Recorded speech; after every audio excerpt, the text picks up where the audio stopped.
Hello students, कैसे आप सब। उम्मीद करते हैं आप सब बहुत बढ़िया होंगे। तो भैया जीओसी का नेक्स्ट लेक्चर हम स्टार्ट करने जा रहे हैं। क्या पढ़ रहे हैं हम जीओसी में? एप्लीकेशंस ऑफ एमएचआई इफेक्ट, हम इसकी बात कर रहे हैं। लास्ट क्लास में हमने क्या बात करी थी? तो भैया लास्ट क्लास में हमने स्टेबिलिटी ऑफ एल्कीन की बात करी थी। बहुत इंपॉर्टेंट टॉपिक है, क्वेश्चन एग्जाम में पूछे जाते हैं कि यार स्टेबिलिटी ऑफ एल्कीन को हम किस तरीके से कंपेयर करते हैं। ठीक है, इसके अलावा भी लास्ट क्लास में हमने electron density on benzene ring की बात करी, बॉन्ड लेंथ की बात करी कि किस तरीके से बॉन्ड लेंथ का कंपैरिजन होता है। अब आज की क्लास में हम क्या पढ़ेंगे? तो आज की क्लास में हम पढ़ेंगे एक तो heat of hydrogenation, heat of combustion. ये दो बहुत ही इंपॉर्टेंट टॉपिक है ना, और ये दोनों हम डिस्कस करेंगे। इसके बाद में हम स्टार्ट करेंगे जी एसिडिक स्ट्रेंथ। क्लियर है बात? तो चलो स्टार्ट करते हैं यहीं से। सबसे पहले हम बात करेंगे हीट ऑफ हाइड्रोजनेशन की। देखना जी क्या होता है, या एंथैल्पी ऑफ हाइड्रोजनेशन बोलना टेक्निकली ज्यादा ठीक होता है। तो एंथैल्पी ऑफ हाइड्रोजनेशन, है ना, एंथैल्पी बोलना ज्यादा सही होता है। हम हीट ऑफ हाइड्रोजनेशन भी बोलते हैं, कई जगह लिखा हुआ देखते हैं। हालांकि जो हीट वाला जो है ना, ये कंसेप्ट ओल्ड कन्वर्जन है, लेटेस्ट में हम एंथैल्पी ही बोलते हैं। तो हीट ऑफ हाइड्रोजनेशन ये होता क्या है? तो सबसे पहले तो आप ये समझो कि यार हाइड्रोजनेशन किसको बोलते हैं हम, हाइड्रोजनेशन क्या होता है। तो हमारे पास कोई भी अनसेचुरेटेड कंपाउंड है ना। अनसेचुरेटेड कंपाउंड का मतलब है डबल बॉन्ड, मल्टीपल बॉन्ड है उसमें, या तो डबल बॉन्ड होगा या फिर ट्रिपल बॉन्ड होगा। तो कोई भी अनसेचुरेटेड कंपाउंड है ना, उसको आपको हाइड्रोजनेशन से क्या करना होता है? सेचुरेटेड कंपाउंड में बदलना होता है। जैसे कि ये एक प्रोसेस। अच्छा, यहां जो हाइड्रोजनेशन है ना, इसमें हम डिस्कशन जो है वो ज्यादा डिस्कशन हम करते हैं एल्कीन के। एल्कीन का ही डिस्कशन करेंगे कि यार कहां कौन सी एल्कीन के लिए हीट ऑफ हाइड्रोजनेशन की वैल्यू ज्यादा होगी, कौन सी एल्कीन के लिए हीट ऑफ हाइड्रोजनेशन की वैल्यू कम होगी। हमें तो ये चीज यहां पर डिस्कस करनी है। तो केवल एल्कीन की ही बात हम करेंगे। जैसे ये कोई एल्कीन है, अब एल्कीन में आपने क्या किया, यहां पर हाइड्रोजन ऐड किया। हाइड्रोजनेशन जो है ना, कैटालिटिक हाइड्रोजनेशन, वो होता है निकेल, प्लेटिनम या पैलेडियम की प्रेजेंस में होता है। This process is known as hydrogenation. इस प्रोसेस को हम क्या बोलते हैं? हाइड्रोजनेशन बोलते हैं। तो ये वाला जो पाई बॉन्ड है ना, वो क्या होगा? ब्रेक होगा। कि एक्चुअल में कंपाउंड में जितने भी पाई बॉन्ड है वो सारे क्या हो जाएंगे? ब्रेक हो जाएंगे, और सारे के सारे जो वो सिग्मा बॉन्ड में कन्वर्ट हो जाएंगे। और जहां जहां डबल बॉन्ड था वहां वहां कार्बन पर कौन अटैच हो जाएगा? हाइड्रोजन अटैच हो जाएगा। This process is known as hydrogenation. ठीक है, अब भैया जी देखो जरा ध्यान से, आपको तो पता होना चाहिए कि जब जब हम बॉन्ड ब्रेक करते हैं तो वहां पर आपको एनर्जी देनी पड़ती है, और जब जब बॉन्ड बनता है तो वहां पर एनर्जी क्या होती है? रिलीज होती है। तो सबसे पहले आपने क्या किया देखो जरा, हाइड्रोजनेशन करवाने के लिए एक तो पाई बॉन्ड ब्रेक किया। तो पाई बॉन्ड ब्रेक करने के लिए आपको एनर्जी देनी पड़ी, मान लो कुछ एनर्जी देनी पड़ी, मान लो 50 किलो जूल एनर्जी आपने सप्लाई करी, अपने सिस्टम को दी, 50 किलो जूल एनर्जी देनी पड़ी। और बाद में जो एक पाई बॉन्ड जब ब्रेक हुआ तो दो दो सिग्मा बॉन्ड जो है वो क्या हो गए? बन गए। एक पाई बॉन्ड ब्रेक हुआ, दो सिग्मा बॉन्ड बने। तो भैया यहां पर क्या हुआ है? यहां सिग्मा बॉन्ड जब बनता है, जब बॉन्ड वापस से बनता है तो अट्रैक्शन होता है। अट्रैक्शन में एनर्जी क्या होती है? रिलीज होती है। तो यहां पर बॉन्ड बनने में एनर्जी वापस से क्या हो गई? रिलीज हो गई। और यहां एनर्जी रिलीज हो गई तो होता यह है कि ओवरऑल, क्योंकि एक पाई टूटा दो सिग्मा बने, तो ओवरऑल ज्यादा जो है वो एनर्जी रिलीज अमाउंट जो है ना वो ज्यादा होगा। एनर्जी का जो रिलीज अमाउंट होगा वो एब्जॉर्ब अमाउंट से ज्यादा होगा। कि यार 50 किलो जूल हीट तो एब्जॉर्ब हुई, बॉन्ड को तोड़ने के काम में आई, और मान लो यहां पर 70 किलो जूल हीट जो वो रिलीज हो गई, तो overall net 20 kilo joule heat release हुई कि नहीं हुई? हुई ना। तो इसी को हम बोलते हैं एंथैल्पी ऑफ हाइड्रोजनेशन। कि यहां पर साथ में मैं बोलूंगा इस रिएक्शन का जो delta R H naught, reaction की एंथैल्पी जो है ना, ये नेगेटिव होती है, -x kilo joule, and this heat is known as enthalpy of hydrogenation. Hydrogenation, यही एंथैल्पी ऑफ हाइड्रोजनेशन है। क्लियर है बात? तो भाई देखो कि एंथैल्पी ऑफ हाइड्रोजनेशन हमेशा पहली बात तो नेगेटिव होती है, रिलीज होने वाली हीट होती है। हाइड्रोजनेशन में इतनी हीट क्या होगी? रिलीज होगी। ठीक है, अब देखना कि यहां मैं ऐसा बोलूंगा, पहले तो मैं इसको डिफाइन करता हूं कि भाई एंथैल्पी ऑफ हाइड्रोजनेशन किसी भी कंपाउंड, किसी भी मॉलिक्यूल के लिए हम डिफाइन कैसे करेंगे? तो यहां पर हम ये बोलेंगे कि भैया heat released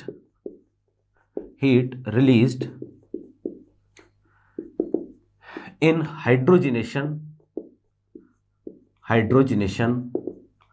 of 1 mole unsaturated compound, ठीक है, to converts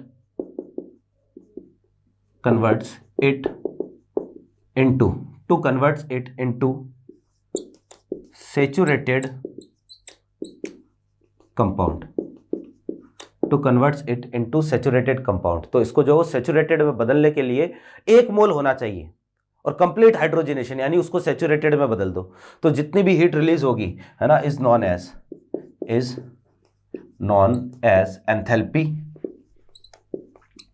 enthalpy of hydrogenation. तो इसी को हम क्या बोलेंगे, एंथैल्पी ऑफ हाइड्रोजिनेशन बोलेंगे। चलो ये तो हुई एक बात। Definition is not so important है ना, डेफिनेशन ज्यादा इंपॉर्टेंट है थर्मोकेमिस्ट्री में। Same heat of hydrogenation thermochemistry में भी आपने पढ़ी, इसकी एक्सपेरिमेंटल वैल्यू कैसे कैलकुलेट करते हैं हम, वैल्यूज कैसे निकालते हैं, वैल्यू बेस्ड न्यूमेरिकल्स कैसे बनते हैं, ये सारी चीजें हम थर्मोकेमिस्ट्री में ऑलरेडी डिस्कस कर चुके हैं। यहां पर हमें क्या करना है, कंपैरिजन करना है। आपको क्या बोलेगा कि भैया कंपेयर करो कि कौन सी एल्कीन कितनी, 2-3 एल्कीन दे दी। एक बार नीट में यहां से क्वेश्चन भी आया है, इवन आगे भी आ सकता है। तो 2-3 जैसे एल्कीन दे दी आपको और बोलेगा कि इनमें एंथैल्पी ऑफ हाइड्रोजनेशन का ऑर्डर क्या होगा, किसकी एंथैल्पी ऑफ हाइड्रोजनेशन ज्यादा होगी, किसकी एंथैल्पी ऑफ हाइड्रोजनेशन कम होगी। ठीक है ना, ऐसा है। तो आप यूं सोचो कि मान लो ये एल्कीन, ये डबल बॉन्ड, ये पाई बॉन्ड यहां पर है ना, ये ज्यादा स्टेबल है, बहुत ज्यादा स्टेबल है। तो यार अगर ये स्टेबल है तो मुझे बताओ आसानी से ब्रेक होगा क्या? स्टेबल है तो आसानी से टूटेगा नहीं। अरे ये बॉन्ड जब टूट ही नहीं रहा है तो यहां बॉन्ड बनेगा कैसे? बनेगा ही नहीं। अरे बॉन्ड बनेगा ही नहीं तो रिएक्शन होगी ही नहीं, इसका मतलब हीट ऑफ हाइड्रोजनेशन रिलीज होगी ही नहीं।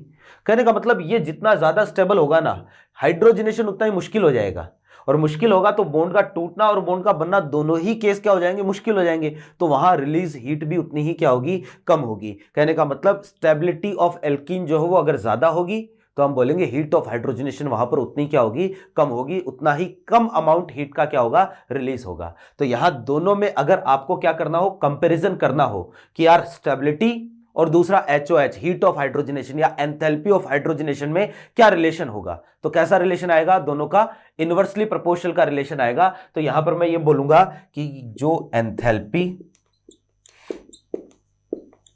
Of hydrogenation, enthalpy of hydrogenation ये इनवर्सली प्रोपोर्शनल होगी किसके, 1 स्टेबिलिटी के। ठीक है, ये स्टेबिलिटी के जो है वो क्या आएगी, इनवर्सली प्रोपोर्शनल होगी। क्लियर है बात? तो भैया ये है अपने पास एंथैल्पी ऑफ हाइड्रोजनेशन, स्टेबिलिटी के इनवर्सली प्रोपोर्शनल आएगी स्टेबिलिटी ऑफ एल्कीन। ठीक है, लेकिन भाई ये जो बात है ये हर जगह नहीं लगेगी। ये कहाँ कहाँ अप्लीकेबल हो सकता है, ये जो है ना कंसेप्ट, ये कहाँ कहाँ अप्लीकेबल हो सकता है, कहाँ कहाँ अप्लाई कर सकते हो, तो मैं ये चीज आपको बता दूं कि है ना applicable for isomeric alkenes for which the product of hydrogenation, the product of hydrogenation is same. कि भैया ये वही अप्लीकेबल होगा है ना, जनरली आइसोमेरिक एल्कीन पर अप्लीकेबल हो सकता है, हाँ नॉन आइसोमेरिक एल्कीन पर भी लगा सकते हो है ना, नॉन आइसोमेरिक एल्कीन पर भी कई जगह जो है वो अप्लीकेबल हो जाएगा। लेकिन जो है वो जनरली ये चीज वहीं अप्लीकेबल होती है जहां पर आइसोमेरिक एल्कीन हो, और इसके अलावा जो है ना क्या होना चाहिए, heat of product of hydrogenation का प्रोडक्ट क्या होना चाहिए, सेम होना चाहिए। ये आप वहां भी अप्लीकेबल हो सकता है जहां पर पाई बॉन्ड जो है ना वो इक्वल हो, है ना। अप्लीकेबल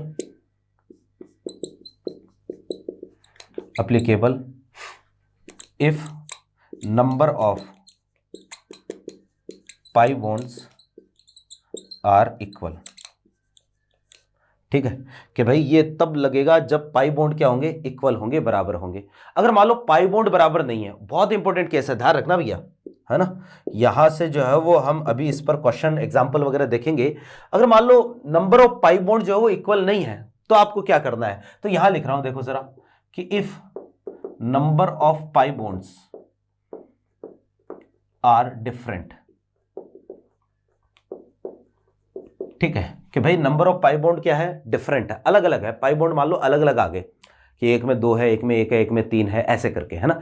तो फिर आपको ये ध्यान में रखना है कि जो एंथैल्पी है, एंथैल्पी ऑफ हाइड्रोजनेशन, ठीक है, ये प्रोपोर्शनल हो जाएगी enthalpy of hydrogenation number of pi bond के, नंबर ऑफ पाई बॉन्ड्स के। ध्यान रखना भैया कि सबसे पहले आपको एक्चुअल में पाई बॉन्ड ही चेक करने हैं कि जिसमें ज्यादा पाई बॉन्ड होंगे ना वहां HOH ज्यादा होगी। रीजन क्या है ज्यादा पाई बॉन्ड होने का या ज्यादा HOH की, जिसमें यार आप बोल रहे हो, आप बोलोगे कि सर आप बोल रहे हो कि जहां ज्यादा पाई बॉन्ड होंगे वहां पर जो है HOH ज्यादा होगी, क्या कारण है?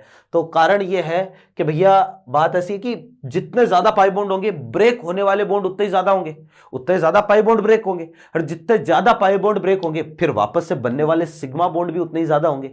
तो भैया अगर देने वाली एनर्जी ज्यादा है तो रिलीज होने वाली एनर्जी भी क्या हो रही है, ज्यादा ही हो रही है ना। इसलिए जो है ऐसा होता है कि जितने ज्यादा पाई बॉन्ड होंगे हम बोलेंगे कि वहां पर जो है वो उतनी ज्यादा एंथैल्पी ऑफ हाइड्रोजनेशन होगी, है ना। और ऐसे ही यहां पर अगर मान लो पाई बॉन्ड इक्वल आ जाए तो आप ये चीज चेक कर लेना, है ना, कि स्टेबिलिटी के इनवर्सली प्रोपोर्शनल आएगी। और बहुत सारे एग्जांपल ऐसे भी आएंगे जहां पर ये चीज जो है ना अप्लीकेबल नहीं होगी। एक दो एग्जांपल है ऐसे जिनकी भी चर्चा हम करेंगे, हालांकि वैसे तो एग्जाम्पल बहुत सारे, लेकिन एग्जाम के पॉइंट ऑफ व्यू से जो कौन से वाले एग्जाम्पल ज्यादा जरूरी है हमें तो केवल वही बात करनी है। बाकी तो देखो वही बात है कि पीएचडी हमें करनी नहीं है यहां पर, है ना। तो देखो जरा,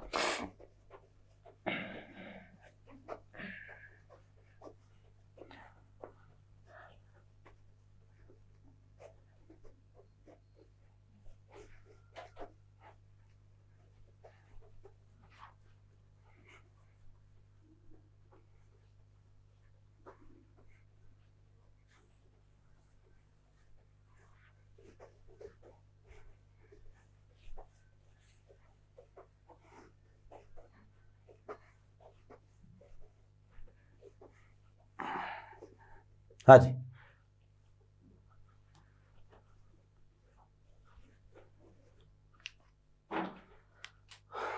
देखो ऐसा है कि एक एग्जांपल से इसको समझते हैं, है ना। हमारे पास कंडीशन ऐसी है जैसे CH3 और ये CH3, ये डबल बॉन्ड CH और ये CH3, ठीक है। एक ये कोई अपने पास एल्कीन है, ठीक, और एक एल्कीन मान लो मैंने ऐसी दे दी CH2 और ये CH3, ये CH2 और ये CH3, ठीक है। और इन दोनों ही, चलो एक ये एग्जांपल हम बाद में लेंगे, पहले एक दूसरा एग्जांपल लेते हैं।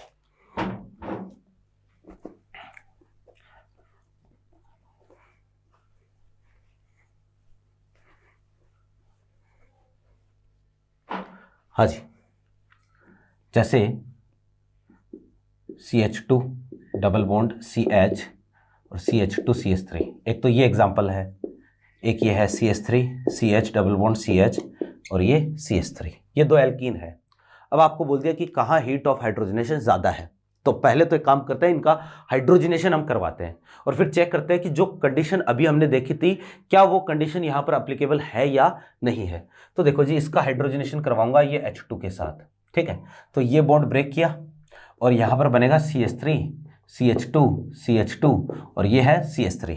इसका हाइड्रोजनेशन हम करवाते हैं, तो इसका हाइड्रोजनेशन हम करवाएंगे तो यहाँ पर अपने पास बॉन्ड बनेगा CH3 और ये CH2 और ये CH2 और यहाँ पर क्या आएगा CH3। देख लो जरा, ऐसी कंडीशन आएगी। अब भाई इनमें दोनों में हीट रिलीज होगी। अब देखो पहली बात तो number of pi bond are same, pi bond दोनों में इक्वल है, और पाई बॉन्ड इक्वल है तो अब मैंने कहा कि जो ज्यादा स्टेबल होगी ना वहां हीट ऑफ हाइड्रोजनेशन क्या होगी, कम होगी, है ना, या फिर एंथैल्पी ऑफ हाइड्रोजनेशन कम होगी। अब इन दोनों में ये फर्स्ट ये सेकंड, ये वाले के पास देखना जरा कितने अल्फा हाइड्रोजन है। अल्फा हाइड्रोजन काउंट करने का तरीका बताया था, ऐसे राउंड मार्क कर लो एल्कीन को, ये अल्फा अल्फा, यहाँ पर ये वाला अल्फा, तो अल्फा हाइड्रोजन कितने हो गए 2, यहाँ अल्फा हाइड्रोजन कितने हो गए 6 हो गए, है ना। तो ये वाली जो है वो क्या होगी, ज़्यादा स्टेबल होगी, मोर स्टेबल। ये वाली क्या है, लेस स्टेबल। तो भाई यहाँ पर आप बोल सकते हो, देखो दोनों की दोनों एल्कीन आइसोमेरिक है, पहली बात। दूसरी बात जो है दोनों में जो अपने पास हाइड्रोजनेशन का प्रोडक्ट है वो भी क्या है, दोनों में सिमिलर है।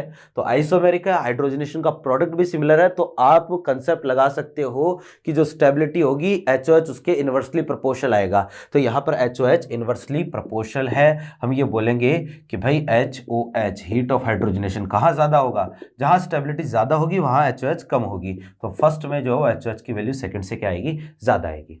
ये चीज़ है कि भाई आपको ये ध्यान में रखना है कि स्टेबिलिटी के इनवर्सली प्रोपोर्शनल होता है। लेकिन अगर यहीं पर पाई बॉन्ड ज़्यादा आ जाते हैं, जैसे मैं कुछ एग्जाम्पल लिख रहा हूँ पहले, उनमें हम HOH को क्या करेंगे, कंपेयर करेंगे, देखिएगा।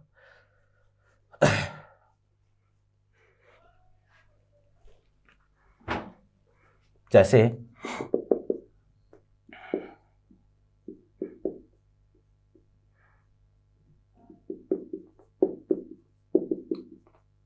एक ये आपको दे दिया,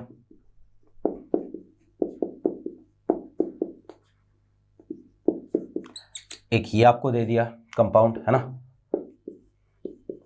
और एक कंपाउंड मान लो आपको ये दे दिया।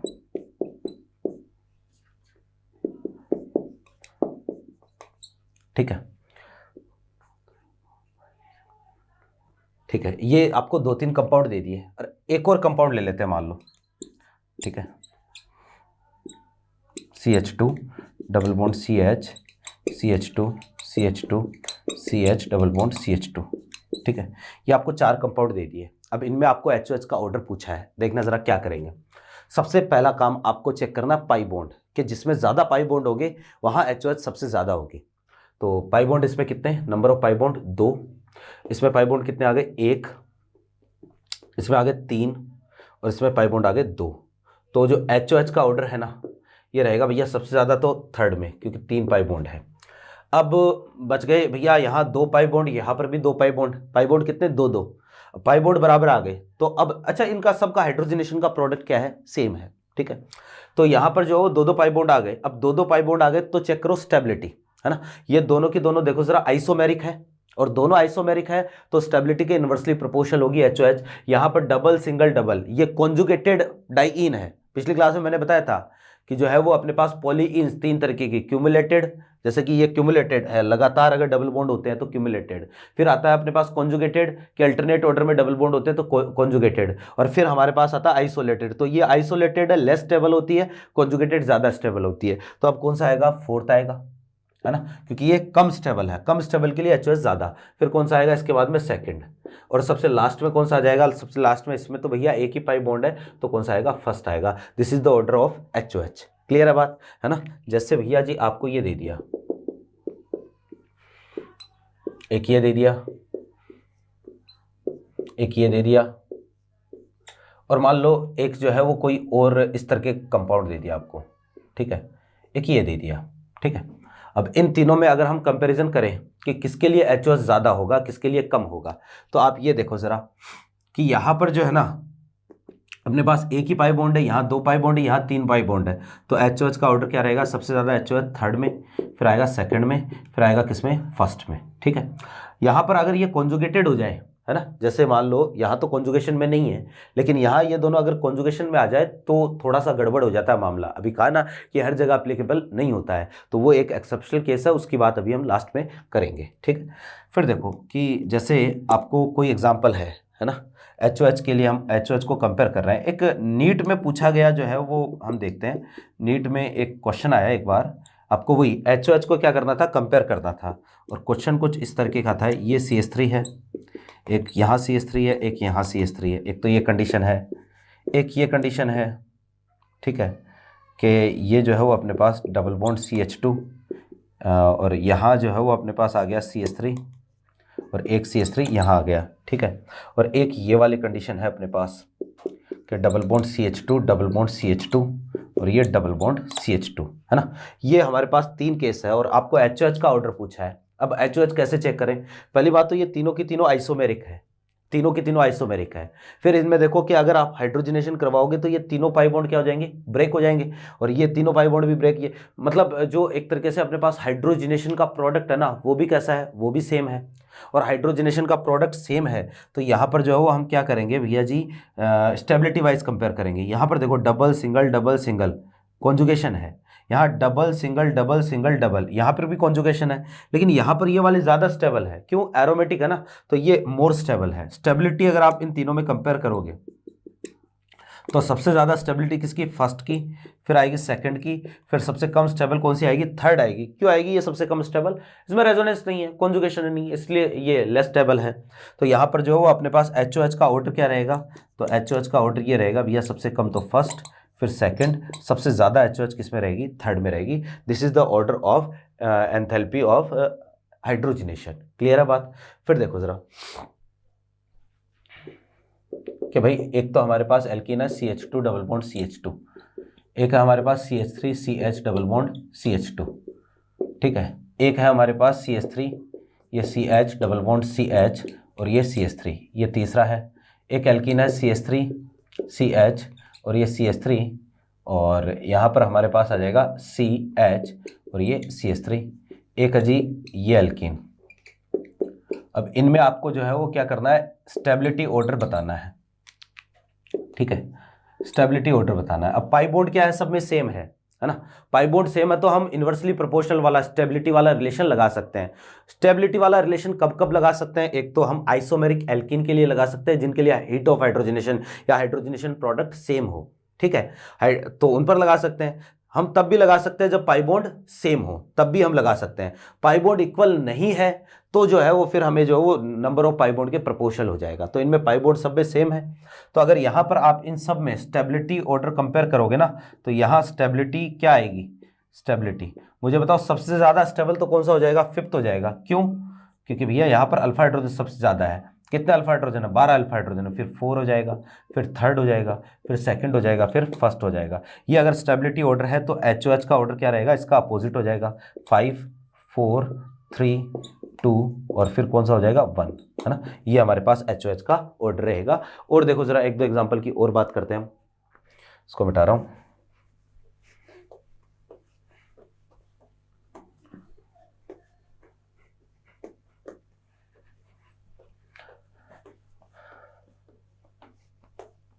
सिंपल सा काम है भैया HOH में, आपको ज्यादा कुछ दिमाग लगाना ही नहीं है।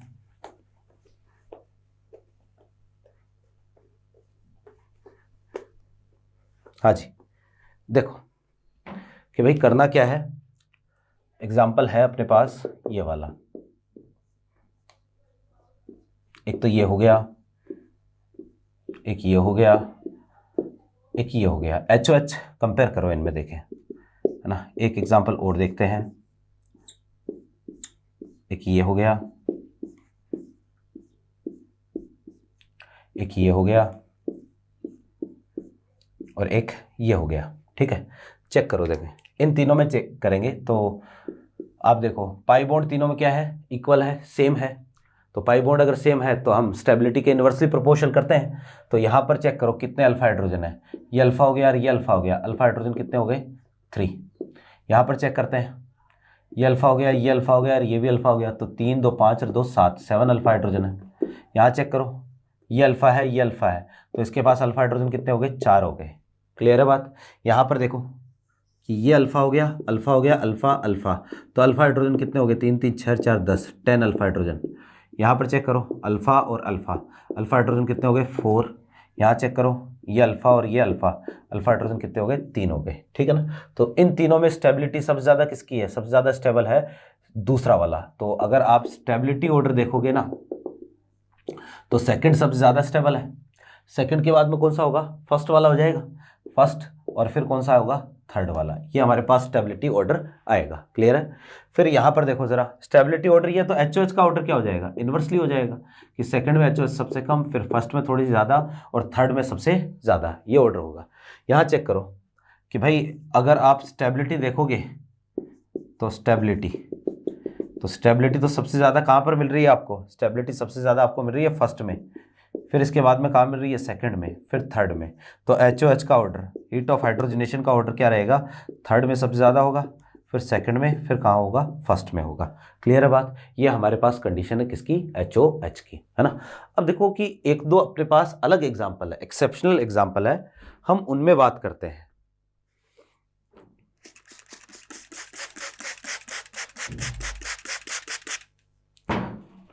इसको मिटा रहा हूं मैं।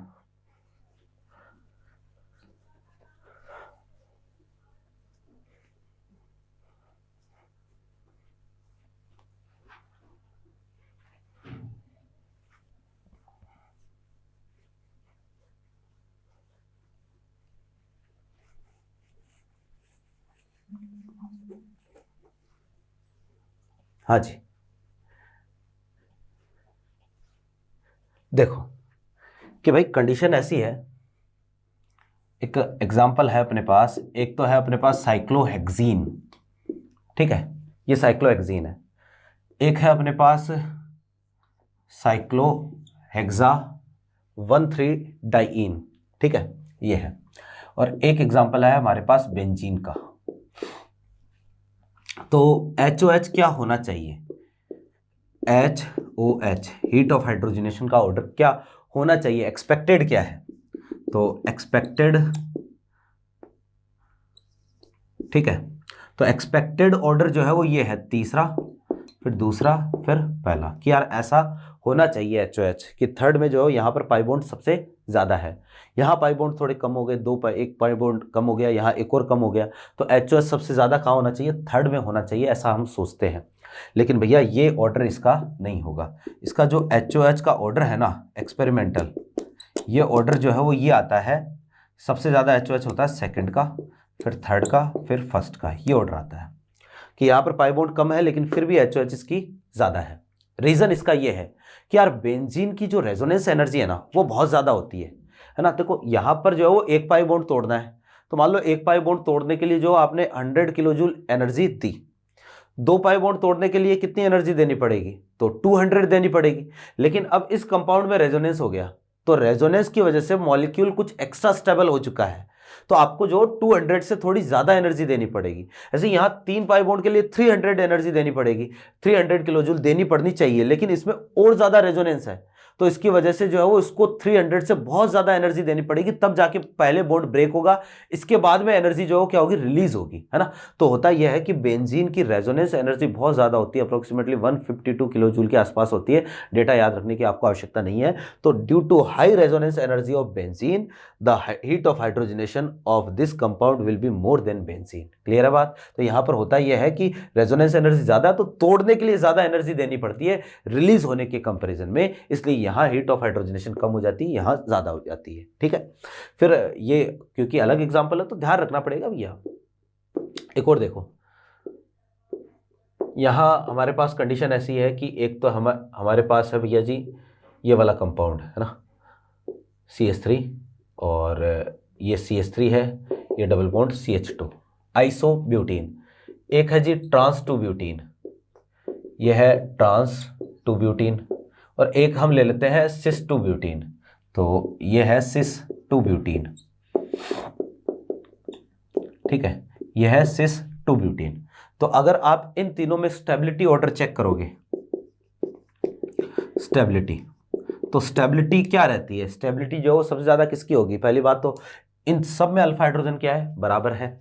ट्रांस और सिस में से ट्रांस ज्यादा स्टेबल होता है, ये ट्रांस है ये सिस है, तो trans is more stable than cis. Generally ऐसा ही होता है, ध्यान रखना। ट्रांस कई केस में जो कम स्टेबल भी होता है ना, तो जनरली ट्रांस जो है वो क्या होता है? ज्यादा स्टेबल होता है। तो यहाँ पर ये सिस ट्रांस, तो सबसे ज्यादा स्टेबल ट्रांस हो गया इन दोनों में से। अब इन दोनों में से ज्यादा स्टेबल कौन सा बताया था?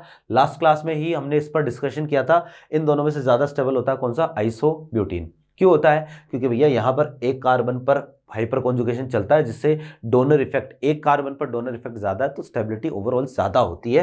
तो अगर स्टेबिलिटी ऑर्डर चेक करोगे तो फर्स्ट सबसे ज्यादा स्टेबल होगा, सेकंड, फिर होगा कौन सा? थर्ड। ये हमारे पास इसका स्टेबिलिटी ऑर्डर होना चाहिए, और यही होता है। ठीक है, अब देखो कि HOH का जो ऑर्डर है वो क्या होना चाहिए? तो HOH का ऑर्डर उल्टा होना चाहिए, स्टेबिलिटी के इन्वर्स होना चाहिए, कि भाई फर्स्ट वाले में HOH सबसे ज़्यादा होनी चाहिए, है ना, क्योंकि ये सबसे ज़्यादा स्टेबल है, तो यहाँ HOH सबसे कम होनी चाहिए। फर्स्ट में HOH सबसे कम, फिर सेकंड और थर्ड में HOH सबसे ज़्यादा आनी चाहिए, कि यार सिस है ना, तो सिस वाले में HOH सबसे ज़्यादा, तो सिस वाले में तो सबसे ज़्यादा ही होता है। होता यह है कि इसके लिए HOH की जो वैल्यू है ना, ये हमारे पास होती है अप्रोक्सीमेटली -28.6 किलो कैलोरी पर मोल। ठीक है, इतनी HOH इसके लिए होती है।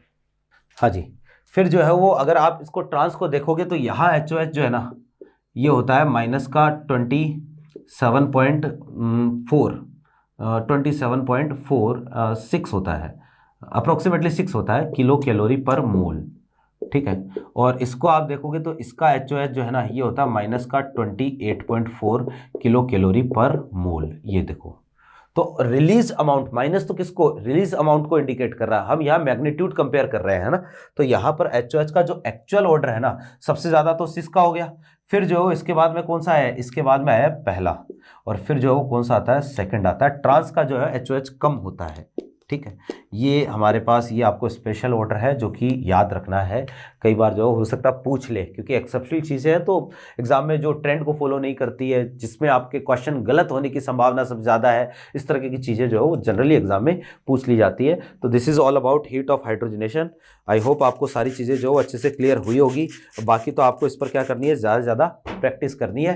तो जितनी ज़्यादा प्रैक्टिस करोगे उतना ही अच्छा आपके लिए रहेगा। ठीक है, तो चलो ये हुई एक बात। तो एंथैल्पी ऑफ हाइड्रोजनेशन हमारे पास अगला जो एप्लीकेशन है, जो भी है 3 नंबर 4 नंबर, मुझे नंबरिंग नहीं पता है। नेक्स्ट जो है ना, इसी में अगला जो पॉइंट है वो है हीट ऑफ कंबशन या एंथैल्पी ऑफ कंबशन। वो भी हम देख लेते हैं यहीं पर। देखो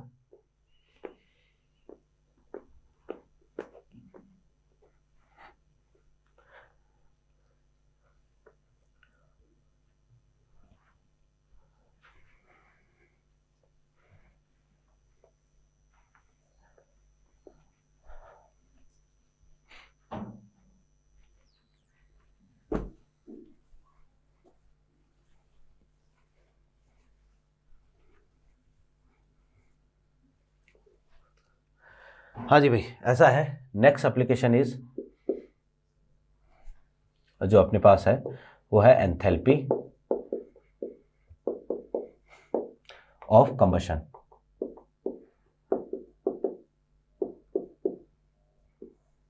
ठीक है, ये है। अब भाई देखो, कंबशन क्या होता है ये तो आपको पता ही है कि कंबशन क्या है। कंबशन एक ऑक्सीडेटिव जो है वो प्रोसेस है, और ऑक्सीडेटिव एक्सोथर्मिक प्रोसेस है कि भाई ऑक्सीडेशन होता है कंबशन में ऑक्सीजन की प्रेजेंस में, और एक्सोथर्मिक का तो यहाँ एनर्जी क्या होती है, रिलीज ही होती है हमेशा। तो होता यह है, पहले कंबशन की डेफिनेशन लिख देते हैं कि भाई हीट रिलीज्ड, या इसको आप ऐसे भी बोल सकते हो एंथैल्पी चेंज, क्योंकि हीट की जगह जो वो हम एंथैल्पी काम में लेते हैं तो वो टेक्निकली ज़्यादा सही होता है। बाकी आप कुछ भी काम में ले सकते हो, ऐसा एग्जाम में नहीं पूछेगा कि हीट काम में ले या एंथैल्पी काम में ले, है ना। तो heat release during complete combustion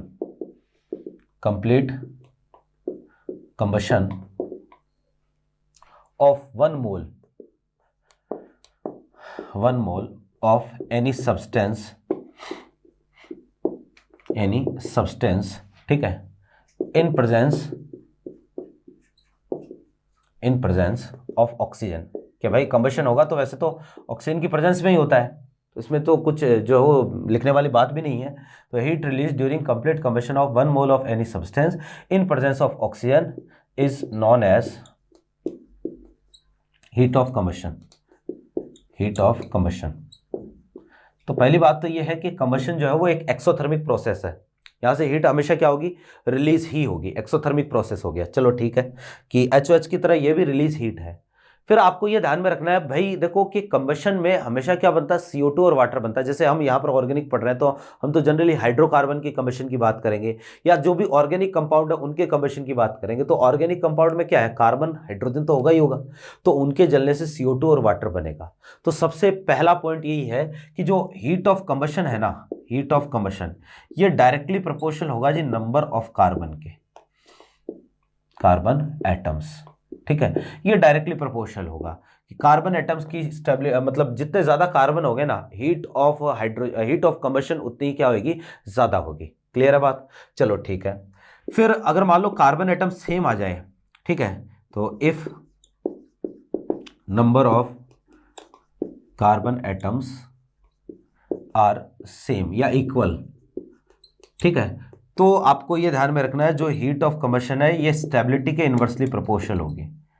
stability कि जितना ज्यादा स्टेबल कंपाउंड होगा ना, HOC उतनी ही क्या हो जाएगी, कम हो जाएगी। ठीक है, क्योंकि स्टेबल कंपाउंड है तो वो आसानी से जलेगा नहीं, और आसानी से नहीं जलेगा तो सीधी सी बात है, रिलीज होने वाली हीट का अमाउंट उतना ही क्या हो जाएगा, कम हो जाएगा। ओके, चलो ठीक है, जैसे एग्जांपल से इसको समझते हैं। ज़्यादा इसमें जो कुछ है नहीं, आपको 1-2 एग्जांपल करने हैं। जैसे CH4 हो गया, C2H6 हो गया, है ना, C3H8, C4H10, ये सारी चीज़ें हो गई। तो यहाँ पर जो है वो अगर आप देखोगे HOC का जो ऑर्डर होगा, हीट ऑफ कंबशन का ऑर्डर, सबसे ज़्यादा हीट ऑफ कंबशन किस में मिलेगा आपको, ब्यूटेन में मिलेगा, C4H10 में मिलेगा। एक एग्जाम्पल और ध्यान में रखना आपको, एक एग्जाम्पल ये है अपने पास कि भैया एक तो है अपने पास साइक्लोप्रोपेन, एक है अपने पास साइक्लोब्यूटेन, एक है अपने पास साइक्लोपेंटेन, और एक है मान लो अपने पास ये वाला कंपाउंड साइक्लोहेक्सेन। ठीक है, अगर यहाँ पर आप HOC देखोगे, हीट ऑफ कंबशन देखोगे, ठीक है, तो हीट ऑफ कंबशन को का ऑर्डर जो है वो क्या होगा, ये होगा हीट ऑफ कंबशन, है ना, कि यहाँ पर जो है वो नंबर ऑफ कार्बन क्या है, ज़्यादा है ना, और नंबर ऑफ कार्बन ज़्यादा है तो यहाँ हीट ऑफ कंबशन क्या होगा, ज़्यादा होगा। क्लियर है बात। अब एक चीज़ देखो कि भाई हीट ऑफ कंबशन जो होती है ना वो स्टेबिलिटी के इनवर्सली प्रोपोर्शनल होती है। अगर आप इन तीनों में स्टेबिलिटी का ऑर्डर देखोगे, स्टेबिलिटी का ऑर्डर, तो स्टेबिलिटी सबसे ज़्यादा किसकी है, साइक्लोहेक्सेन की है, इसकी स्टेबिलिटी सबसे कम है ना। और हीट ऑफ कंबशन का ऑर्डर देखोगे तो ये तो ज़्यादा स्टेबल है लेकिन फिर भी इसकी हीट ऑफ कंबशन ज़्यादा है। तो इसको कैसे एक्सप्लेन करें, इसकी स्टेबिलिटी को कैसे एक्सप्लेन करें, तो ध्यान रखना कि जो साइक्लोहेक्सेन साइक्लोएल्केन जो होता है ना, इनकी स्टेबिलिटी को हम स्ट्रेन से, रिंग स्ट्रेंथ से कंपेयर नहीं करते हैं, रिंग स्ट्रेंथ से चेक नहीं करते हैं कि यार यहाँ रिंग स्ट्रेंथ कम है तो ज़्यादा स्टेबल, यार यहाँ रिंग स्ट्रेंथ ज़्यादा है तो कम स्टेबल हो गया। इनको हम हीट ऑफ कंबशन पर CH2 ग्रुप से कंपेयर करते हैं। तो ये आपको ध्यान में रखना है, हीट ऑफ कंबशन पर CH2 ग्रुप। देखो कि भैया बात ऐसी है ना, इसका ऑर्डर ध्यान में रखना आपको। कई बार जो लाइन लिखी होती है कि भाई इनमें हीट ऑफ कंबशन पर CH2 ग्रुप कहाँ ज़्यादा होगी, तो इसका ऑर्डर ये होता है, साइक्लोहेक्सेन, साइक्लोब्यूटेन, साइक्लोपेंटेन, और ये है अपने पास साइक्लोहेक्सेन। कि यहाँ पर जो है ना देखो 3 CH2 ग्रुप है, यहाँ 4 है, तो हीट तो सब में रिलीज होगी, लेकिन भाई ओवरऑल तो हीट कहाँ रिलीज होगी, सबसे ज्यादा यहाँ ओवरऑल हीट सबसे ज्यादा रिलीज होगी, नेट हीट जो है वो यहाँ रिलीज अमाउंट सबसे ज्यादा होगा। लेकिन एक CH2 ग्रुप को जलाएंगे, जैसे मान लो यहाँ पर 100 किलो जूल हीट रिलीज हुई है ना, या 120 किलो जूल जो है वो हीट रिलीज हुई, तो एक CH2 के हिस्से में कितनी आएगी, 120 डिवाइड बाय जो है वो कितना आएगा, 120 डिवाइड बाय 6, तो एक के हिस्से में आएगी कितनी, 20। और यहां पर जो है वो मान लो हीट रिलीज हुई कितनी, अपने पास जो है वो 90 किलो जूल हीट रिलीज होगी, तो एक के हिस्से में कितनी आई, 30। तो पर CH2 ग्रुप जो है वो हीट इसकी ज्यादा होती है, एक CH2 ग्रुप के लिए हीट यहां पर ज्यादा होगी, और जो है वो ओवरऑल एंटायर कंपाउंड के लिए जो है वो हीट ऑफ कंबशन यहां ज्यादा होगी। डायरेक्टली ध्यान में रखना है, स्टेबिलिटी वाला फैक्टर छोड़ो। हालांकि अगर स्टेबिलिटी को एक्सप्लेन करना हो तो हम ऐसे एक्सप्लेन करते हैं कि यहां पर हीट ऑफ कंबशन जो है वो हीट ऑफ कंबशन पर CH2 ग्रुप जो है वो क्या है, सबसे ज्यादा है, इसका मतलब ये सबसे कम स्टेबल होगा। क्यों, क्योंकि HOC ज्यादा होता है तो स्टेबिलिटी क्या होती है, कम होती है। This is all about heat of combustion. इसके अलावा हीट ऑफ कंबशन को और ज्यादा डेप्थ में एक्सपेरिमेंटल वैल्यू कैसे हम कैलकुलेट करते हैं, इनके लिए जो है हीट ऑफ कंबशन के लिए हम जो है वो न्यूमेरिकल्स कैसे जो है वो सॉल्व करते हैं, न्यूमेरिकल्स कैसे बनते हैं, ये सारी चीज़ें थर्मोकेमिस्ट्री का पार्ट है। तो वहाँ पर मैंने बहुत अच्छे से इसको एक्सप्लेन किया हुआ है, कैलोरीमीटर भी बताया हुआ है, अगर किसी को हो पढ़ने की इच्छा तो वो जाके देख सकता है, ठीक है ना। तो ये बात हुई अपने पास हीट ऑफ कंबशन की। बाकी यहाँ से जो है ना ऑर्गेनिक में heat of combustion, heat of hydrogenation में इससे ज़्यादा आपको नहीं पूछेगा। आई होप मेरी बात समझ में आ गई होगी। तो भैया नेक्स्ट जो पॉइंट है ना अपने पास, वो इस एप्लीकेशन वाले टॉपिक का हम बात कर रहे हैं, एप्लीकेशंस ऑफ MHI इफेक्ट। तो नेक्स्ट जो है ना वो यही है, एप्लीकेशन MHI में एसिडिक स्ट्रेंथ, ठीक है। और बहुत ही इंपॉर्टेंट पॉइंट है, बहुत बार यहां से एसिडिक स्ट्रेंथ से क्वेश्चन पूछे जाते हैं कि यार कौन सा कम एसिडिक होगा, कौन सा ज़्यादा एसिडिक होगा, ठीक है, ये हमें समझना है, ठीक है। और इस क्लास के अलावा हमें इस पर एक क्लास और लगेगी भैया, है ना, जो 10 नंबर क्लास है वो भी हम केवल एसिडिक स्ट्रेंथ को ही जो है वो देंगे, क्योंकि एसिडिक स्ट्रेंथ और बेसिक स्ट्रेंथ, इसके बाद में बेसिक स्ट्रेंथ में भी हमें पूरी एक क्लास लगेगी। दोनों के दोनों जो पॉइंट है एसिडिक और बेसिक स्ट्रेंथ बहुत ही ज़्यादा इंपॉर्टेंट पॉइंट है एग्जाम के पॉइंट ऑफ व्यू से, क्योंकि बहुत बार यहाँ से जो एग्जाम में भी क्वेश्चन पूछे गए हैं। तो आप ये समझो कि भाई कंडीशन ऐसी है, एसिडिक स्ट्रेंथ,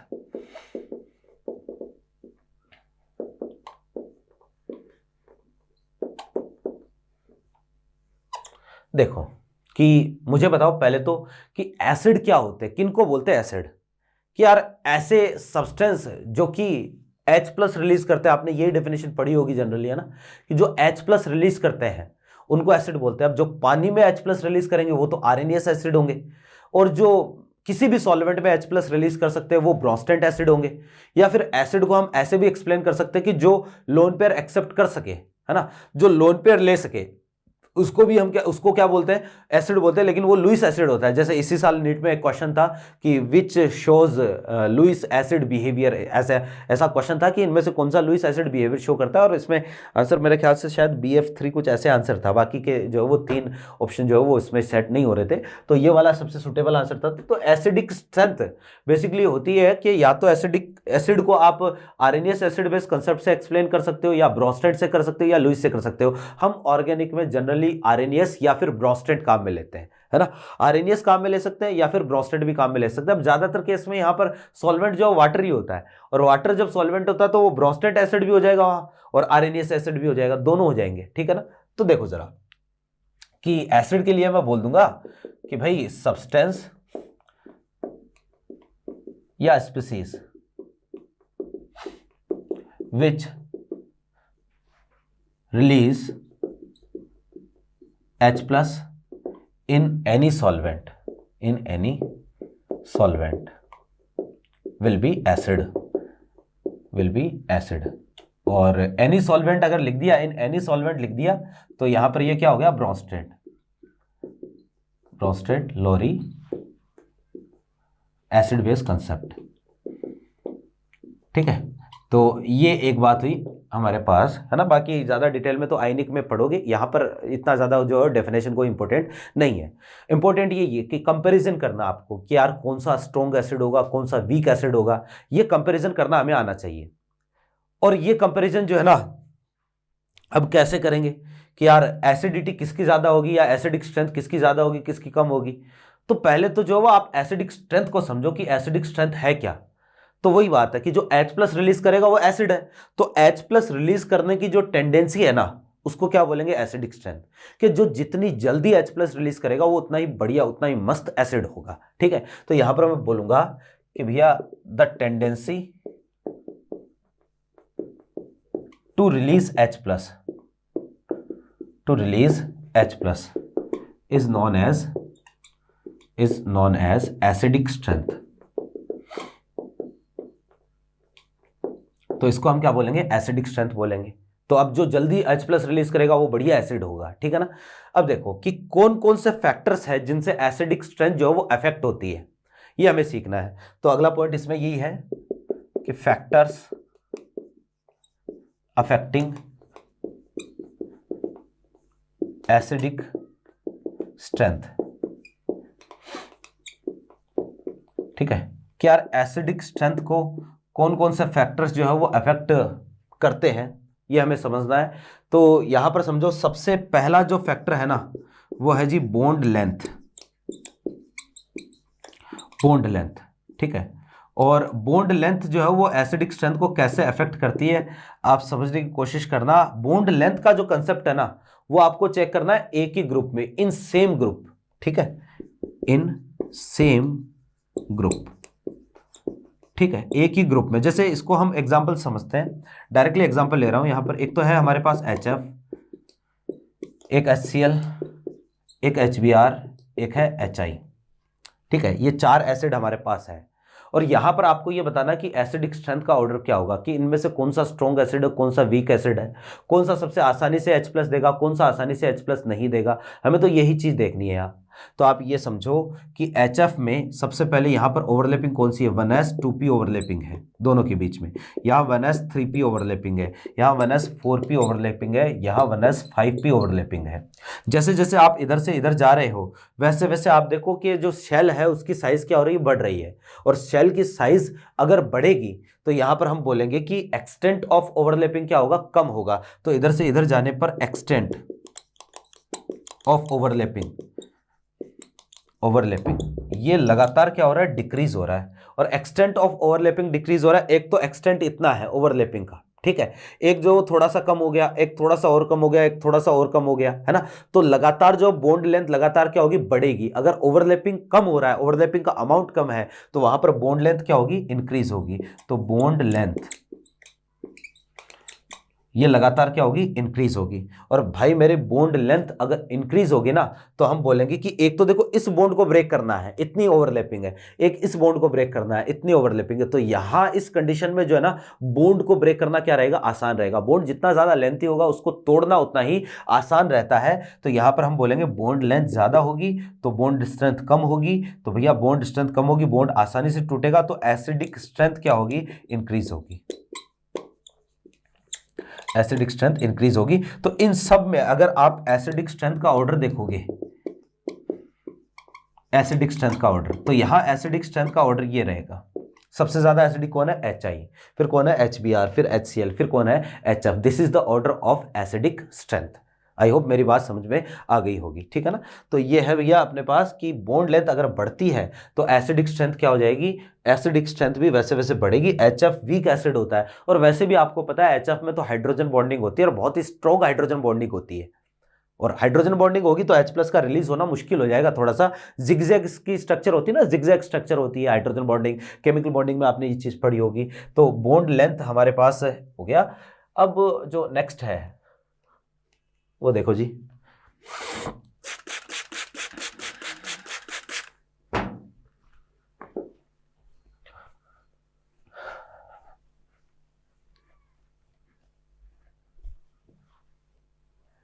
हाँ जी भाई,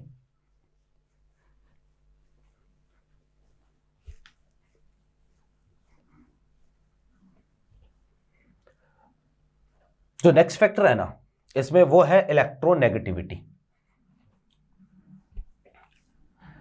कि इलेक्ट्रोनेगेटिविटी जो है उससे भी एसिडिक स्ट्रेंथ जो है वो क्या होती है, इफेक्ट होती है। ठीक है, इलेक्ट्रोनेगेटिविटी ध्यान से देखिएगा। Second is electronegativity.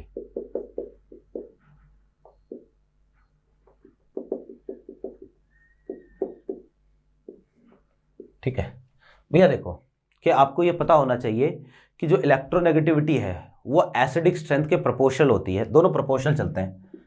इलेक्ट्रोनेगेटिविटी ये डायरेक्टली प्रोपोर्शनल होगा एसिडिक स्ट्रेंथ के। ठीक है, कि भाई कंडीशन ऐसी है, जैसे एग्जांपल के लिए कि भाई हमारे पास जो है एक तो है CH4 है ना, एक है हमारे पास NH3, एक है H2O, एक है HF। अब यहां पर आपको पूछ लिया कि यार यहां जो है ना एक तरीके से क्या ऑर्डर रहेगा, एसिडिक स्ट्रेंथ का ऑर्डर क्या होगा। तो आप देख रहे हो कि इधर से इधर जाने पर इलेक्ट्रोनेगेटिविटी क्या हो रही है, इंक्रीज हो रही है। तो मैं बोलूंगा एसिडिक स्ट्रेंथ क्या होगी, डिक्रीज होगी। ठीक है, सबसे बढ़िया एसिडिक में से कौन सा होगा, CH4। ओके हाँ, अरे यार ये क्या कर दिया मैंने, इलेक्ट्रोनेगेटिविटी इंक्रीज होगी तो एसिडिक स्ट्रेंथ इंक्रीज होगी ना। सबसे बढ़िया एसिड होगा कौन सा, HF। इन सब में से HF सबसे स्ट्रॉन्ग है। अभी हमने HF, HCl, HBr, HI देखा था, उन सब में से HF सबसे वीक है। ठीक है ना, तो ये ऑर्डर है अपने पास। जैसे आप ये देखो कि एक तो आपको दे दिया H2O। ठीक है, हाँ तो भैया यहाँ पर जो है ना अभी एग्जाम्पल हम दूसरा देखेंगे, है ना। तो ये एक केस है जहाँ पर आपको ध्यान में रखना है कि इलेक्ट्रोनेगेटिविटी के प्रोपोर्शनल होता है।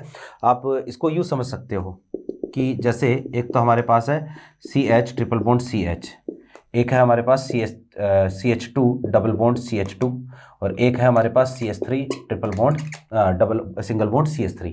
ये हमारे पास तीन केस है। अब इनमें आपको पूछे एसिडिक स्ट्रेंथ का ऑर्डर, तो वो इलेक्ट्रोनेगेटिविटी से आप चेक कर सकते हो। देखो जरा, यहाँ इलेक्ट्रोनेगेटिविटी sp हाइब्रिडाइज है, ये sp2 हाइब्रिडाइज है, ये sp3 हाइब्रिडाइज है। इसकी इलेक्ट्रोनेगेटिविटी सबसे ज़्यादा है, ये रहेगा एसिडिक स्ट्रेंथ का ऑर्डर। क्लियर है बात। अभी इसको हम दूसरे तरीके से भी एक्सप्लेन करेंगे। तीसरा और सबसे इंपॉर्टेंट फैक्टर जो कि आपको ध्यान में रखना है, ठीक है, और वो है भैया stability, stability of conjugated base. ठीक है, कि यार हमारे पास जो कॉन्जुगेटेड बेस है ना वो जितना ज्यादा स्टेबल होगा, यही आपको ध्यान में रखना है। ध्यान रखना कि यार ऑर्गेनिक में जब भी हम एसिडिक स्ट्रेंथ कंपेयर करेंगे ना, तो ये वाला ही जो है वो कंसेप्ट आपको वहां पर अप्लाई करना है। ज्यादातर क्वेश्चन में 95% क्वेश्चन में आप यही कंसेप्ट अप्लाई करोगे कि यार एसिडिक स्ट्रेंथ का क्वेश्चन आया है, कहीं कोई कंसेप्ट नहीं लग रहा है, तो आप स्टेबिलिटी ऑफ कॉन्जुगेटेड बेस करके देख लो कि जितना ज़्यादा स्टेबल कॉन्जुगेटेड बेस होगा हम बोलेंगे कि वहाँ पर वो एसिड की एसिडिक स्ट्रेंथ उतनी ज़्यादा होगी। अब देख लो ज़रा कि पहले तो कॉन्जुगेटेड बेस क्या होता है, तो मैं बोलूँगा कि when any acid release 1H+ ion, then it converts its conjugated base। तो ये अपने कॉन्जुगेटेड बेस में कन्वर्ट होता है। ये सबको पता है कि कॉन्जुगेटेड एसिड बेस पेयर में केवल एक H+ का डिफरेंस होता है। अब ये समझना जरा कि जैसे मान लो HA है, ये कोई एसिड है, ठीक है, ये अगर आयोनाइज होगा तो टूटेगा, कैसे टूटेगा, H+ और A- में। अब इसके लिए जो वो अगर हम आयोनाइजेशन कांस्टेंट लिखें तो इसके लिए मैं Ka कैसे लिखूंगा, concentration of H+, concentration of A- divide by concentration of नीचे क्या आएगा, Ha। तो इसके लिए आप ऐसे ही लिखोगे, है ना। तो एक चीज देखो कि ये हमने जो है वहां पर भी पढ़ी है, आयनिक में भी, और ये यहां पर भी काम में आएगा कि जो एसिडिक स्ट्रेंथ होती है ना, वो आपको पता होना चाहिए कि भैया Ka के डायरेक्टली प्रोपोर्शनल होती है एसिडिक स्ट्रेंथ। क्योंकि कई बार क्या करेगा ना आपको कि एसिडिक स्ट्रेंथ के ऑर्डर से आपको Ka का ऑर्डर पूछ लेगा, आपको H+ आयन कंसंट्रेशन का ऑर्डर पूछ लेगा, पीएच का ऑर्डर, पीके, ये सारे ऑर्डर पूछ लेगा। तो आपको ये ध्यान में रखना है कि एसिडिक स्ट्रेंथ है ना, ये डायरेक्टली प्रोपोर्शनल होगी किसके, Ka के, कि Ka ज्यादा होगा तो एसिडिक स्ट्रेंथ ज्यादा होगी। हालांकि वैसे रूट Ka का फैक्टर आता है, लेकिन वो छोड़ो, कि ज्यादा होगा तो एसिडिक स्ट्रेंथ ज्यादा होगी, बस इतना ही ध्यान में रखना है। और फिर ये प्रोपोर्शनल होता है H+ के, है ना। फिर ये जो है वो इनवर्सली प्रोपोर्शनल आएगा किसके, pKa के, और ये जो है वो इनवर्सली प्रोपोर्शनल आएगा pH के। ध्यान से देखो जरा कि एसिडिक स्ट्रेंथ का ऑर्डर पूछ के आपको हो सकता है एसिडिक स्ट्रेंथ से Ka का ऑर्डर पूछ ले कि भाई इनको Ka के इंक्रीजिंग ऑर्डर में अरेंज करो, इनको pKa के डिक्रीजिंग ऑर्डर में अरेंज करो, इनमें से किसका pKa मैक्सिमम है, किसका pKa मिनिमम है। तो ये सारे ऑर्डर आपको पूछ सकता है। pKa और एसिडिक स्ट्रेंथ इनवर्सली चलता है, जिसका pKa ज्यादा होगा उसकी एसिडिक स्ट्रेंथ क्या होगी, कम होगी, ठीक है। अब हम तो फैक्टर देख रहे हैं स्टेबिलिटी ऑफ कॉन्जुगेटेड बेस, कि यार हमारा कॉन्जुगेटेड बेस ज्यादा अगर स्टेबल है तो उससे एसिडिक स्ट्रेंथ पर क्या फर्क पड़ेगा। अब समझो इसको कि मान लो एक एसिड है Ha1, ठीक है, ये अगर ब्रेक होगा तो ये ऐसे ब्रेक होगा H+ और साथ में A1-। एक एसिड है कोई Ha2, ये अगर ब्रेक होगा तो ये ऐसे ब्रेक होगा H+ और A2-। ये वाला एसिड है तो ये है भैया इसका conjugated base, same to same ये एसिड है तो ये है इसका क्या, कॉन्जुगेटेड बेस। मैं ये कहता हूं कि इफ स्टेबिलिटी वाइज, ठीक है, A1- is more stable then A2-, कि यार जो A1- है ना वो ज्यादा स्टेबल है, और अगर मेरे भाई A1- ज्यादा स्टेबल है, A1- ज्यादा स्टेबल है, तो ज्यादा स्टेबल है तो ये जल्दी बनेगा, और जो जल्दी बनेगा उसकी जो है वो जल्दी बनेगा, तो इसका मतलब ये जल्दी H+ रिलीज कर रहा है, जल्दी H+ रिलीज कर रहा है, इसका मतलब ज्यादा एसिडिक है। तो यहां पर जो है ना एसिडिक स्ट्रेंथ किसकी ज्यादा होगी, Ha1 की ज्यादा होगी Ha2 से। इसका मतलब यह है कि जहां कॉन्जुगेटेड ज्यादा स्टेबल है, हमारा कॉन्जुगेटेड बेस जितना ज्यादा स्टेबल होगा वहां एसिडिक स्ट्रेंथ उतनी ही ज्यादा होगी। कहने का मतलब हम ऐसा बोल सकते हैं कि जो एसिडिक स्ट्रेंथ है ना ये डायरेक्टली प्रोपोर्शनल होगी किसके, स्टेबिलिटी ऑफ कॉन्जुगेटेड बेस के। और ये बहुत ही इंपॉर्टेंट फैक्टर है, मैं आपको वापस से बता देता हूं कि अगर पूरी ऑर्गेनिक में कोई भी आपके सामने ऐसा एग्जांपल आ जाए कि जहां पर आइडिया नहीं लग रहा है कि यार क्या एसिडिक स्ट्रेंथ का ऑर्डर रहेगा, तो वहां पर जो अगर आप इसके पास आ गए, आप तो stability of conjugated base check कर लेना, इसके पास आ गए तो आपका काम हो जाएगा, आपको पता चल जाएगा कि यार कौन सा कम एसिडिक कौन सा ज्यादा एसिडिक है। अब हमारा टास्क यही है कि हमें कुछ भी करके स्टेबिलिटी ऑफ कॉन्जुगेटेड बेस पता करना है कि यार कॉन्जुगेटेड बेस कहां ज्यादा स्टेबल होगा, कहां कम होगा, है ना। हमें तो यही चीज का आइडिया लगाना है, और ये आइडिया अगर आपने लगा लिया तो भैया एसिडिक स्ट्रेंथ तो पता चली जाएगी। तो ओवरऑल हमारा कंसेप्ट, हमारा जो है ना टारगेट ये है कि स्टेबिलिटी के बारे में पता लगाना कि कहां कॉन्जुगेटेड बेस कम स्टेबल है, कहां कॉन्जुगेटेड बेस ज्यादा स्टेबल है। तो आप देखो जरा कि ये भी हम देख ही लेते हैं अभी, और एग्जाम्पल वगैरह जो है वो हम नेक्स्ट क्लास में देखेंगे। आज की क्लास थोड़ी सी लेंथी है, कोई दिक्कत नहीं। आप जो है एक चीज मैं आपको बोलूंगा, भाई क्लास पूरी देखा करो, है ना। आप अगर अटेंड कर रहे हो तो क्लास पूरी लास्ट तक अटेंड किया करो। और एक चीज के भाई अधूरा ज्ञान हानिकारक होता है, तो आधी अधूरी क्लास देखोगे, आधा आधा अधूरा लिखोगे, आधा अधूरा सीखोगे, और फिर जो आगे एग्जाम में उसका आउटपुट जो है वो आएगा पूर्ण पाव के आसपास। तो भैया इससे जो वो आउटपुट नहीं आता, इससे जो चीज़ें खराब ही होती है। पूरी क्लास देखा करो, पूरी क्लास अटेंड किया करो। तो एसिडिक स्ट्रेंथ जो है वो स्टेबिलिटी ऑफ कॉन्जुगेटेड बेस के प्रोपोर्शनल हो गई। हमारा कॉन्जुगेटेड बेस आप देखो जरा, नेगेटिवली चार्ज है, यहां पर भी नेगेटिवली चार्ज है। तो हमारे पास मान लो कि कोई कॉन्जुगेटेड बेस है A-, ठीक है, ये एक कॉन्जुगेटेड बेस है। मैंने आपको पहली ही क्लास में कहा था कि किसी भी चीज पर अगर चार्ज होगा ना, वो रेस्पेक्टिवली कम स्टेबल होती है। चार्ज का मतलब टेंशन, जितना ज्यादा चार्ज स्टेबिलिटी उतनी ही क्या होती है, कम होती है। तो ये A- कॉन्जुगेटेड बेस है, इस पर नेगेटिव चार्ज है। तो आपको ये चेक करना है, जहां नेगेटिव चार्ज ज्यादा आ गया कॉन्जुगेटेड बेस पर, वहां स्टेबिलिटी उतनी ही क्या हो जाएगी, कम हो जाएगी। तो भाई एक तो कंडीशन ऐसी है, मान लो कॉन्जुगेटेड बेस पर आपने कोई ऐसा ग्रुप जोड़ा है जिसका इफेक्ट हो electron withdrawal, electron withdrawing group जोड़ा है। और इलेक्ट्रॉन विड्रॉविंग ग्रुप है बोले तो या तो -M वाला हो सकता है, या -H वाला हो सकता है, या -I वाला हो सकता है। Electron withdrawal group -M, -H या -I, ठीक है। तो ये क्या करेंगे, ये इससे इलेक्ट्रॉन क्या करेंगे, विड्रॉ करेंगे ऐसे करके।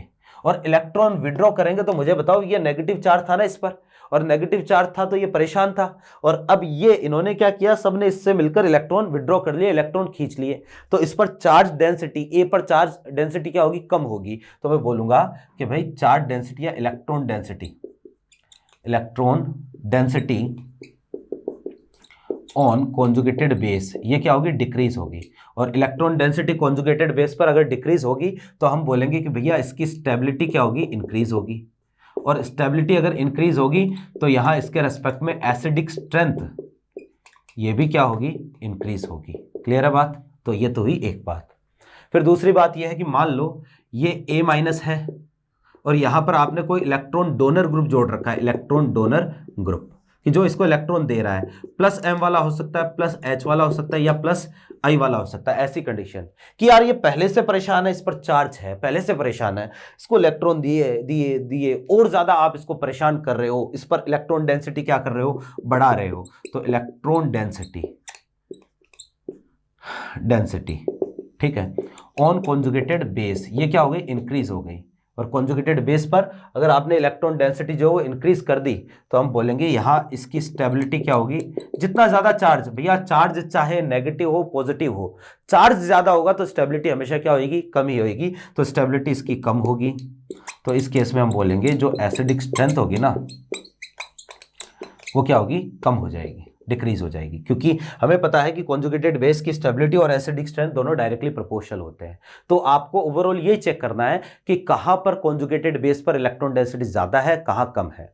यहां से आप ये भी कंक्लूजन निकाल सकते हो कि यार जो एसिडिक स्ट्रेंथ है ना, एसिडिक स्ट्रेंथ, ठीक है, ये देखो जरा कि अगर माइनस वाला कोई इफेक्ट आ रहा है, इलेक्ट्रॉन विड्रॉवल इफेक्ट आ रहा है, तो एसिडिक स्ट्रेंथ बढ़ रही है। -M या -H या -I के डायरेक्टली प्रोपोर्शनल होगी।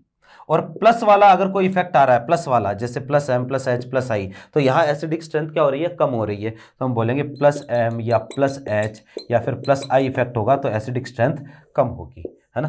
तो ये हमारे पास एक तरीके से जो है वो आपको ध्यान में रखना है।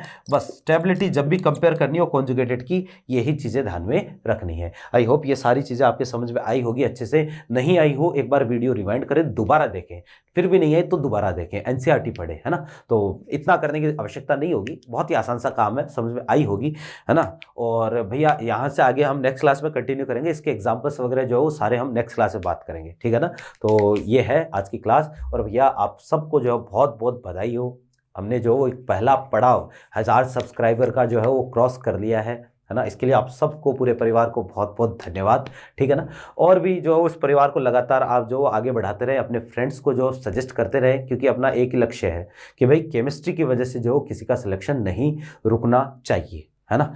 तो इसको आगे बढ़ाते रहे और जल्दी ही हम हर एक छोटे छोटे टॉपिक की लाइव क्लासें भी अब स्टार्ट कर सकते हैं। मेरे ख्याल से हो गया होगा, मुझे जो है वो बात करनी पड़ेगी, पूछना पड़ेगा जैसे लाइव जा सकते हैं कि नहीं जा सकते। तो हम हर एक छोटे छोटे टॉपिक की, जैसे मान लो आपका कोई टेस्ट हुआ, आप सजेस्ट करना कि सर इस टॉपिक की लाइव क्लास जो है वो हो जाए तो ज़्यादा अच्छा रहेगा, है ना। तो वो आप मेरे को सजेस्ट कर देना। तो लाइव क्लास के माध्यम से जो आपका जो है टॉपिक, जैसे मान लो आपका 2 दिन बाद में माइनर है, तो वो टॉपिक में 1 शॉर्ट वीडियो में जो है वो आपका क्लियर करवा दूंगा, है ना। तो इसके लिए आप मुझे सजेशन भेजें कि क्या करना चाहिए, और टाइम अगर रखें तो टाइम क्या होना चाहिए क्लास का, लाइव क्लास का, है ना। तो लाइव क्लास की भी एक अलग ही बात होती है, ठीक है।